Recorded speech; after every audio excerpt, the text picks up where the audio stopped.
Social Media is a 21st Century Playground by Misty, Erica, and Kelly. The authors of this study claim that children need play and adapt it to their circumstances. They say that millennials, those born in the early 1980s until the early 2000s, have adapted their play to social media.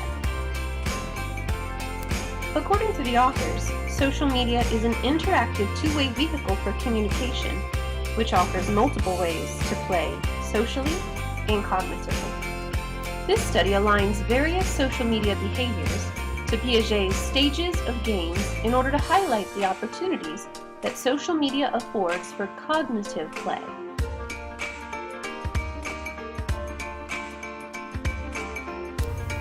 Piaget has 3 stages of games. The first is practice games, symbolic games, and then games with rules.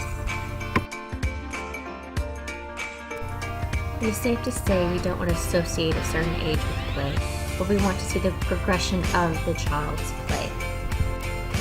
With practice play, a child will hit the table with a spoon over and over. With social media, a person will take selfies until they get the picture that they want to post. Symbolically, we used to use pots and pans as a drum set as children, and now we have hashtags, emojis, and emoticons to show how we're feeling and what we're thinking and doing. With games with rules, we used to play Duck Duck Goose and Monopoly, and now we have our social media Twitter, which tells us that we're only allowed to have 140 characters per tweet. The study aligns various social media behaviors to Parton's categories of social play to highlight the opportunities that social media affords for social play.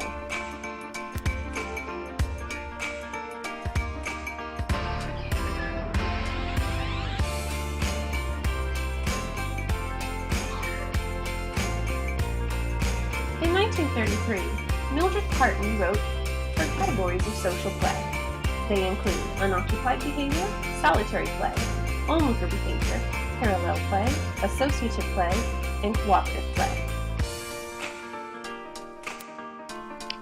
The first category, onlooker behavior, involves children spending most of their time watching other children play, in the same way that we often watch viral videos without commenting or liking.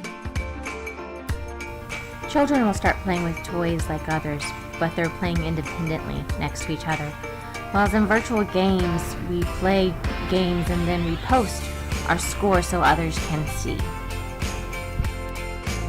In associative play, children play with other children, sharing common play materials.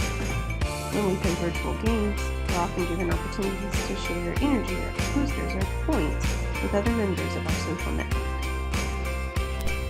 In the past, we would interact face-to-face as a group playing.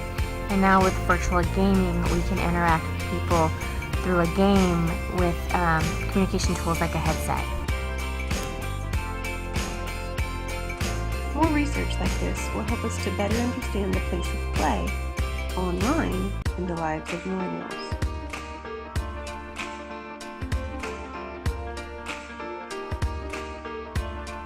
Our reflections on the study. I recognize that fundamentally online spaces are a playground for the 21st century. Whether I'm particularly comfortable with that fact or not, examining how people play will allow us to provide better and safer spaces for that play, just as the study of physical playgrounds has done for physical playgrounds. Virtual play provides a playground for people to identify with. One of my favorite places to play as a teenager was playing online on Sims 2. Not only was I able to make an avatar that looked like me, but I also had the freedom of the back button just in case I made a mistake.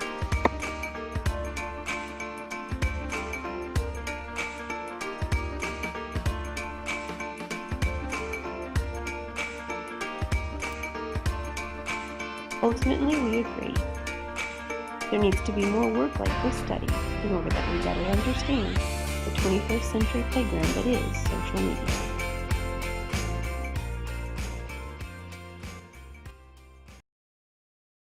Created using Powtoon.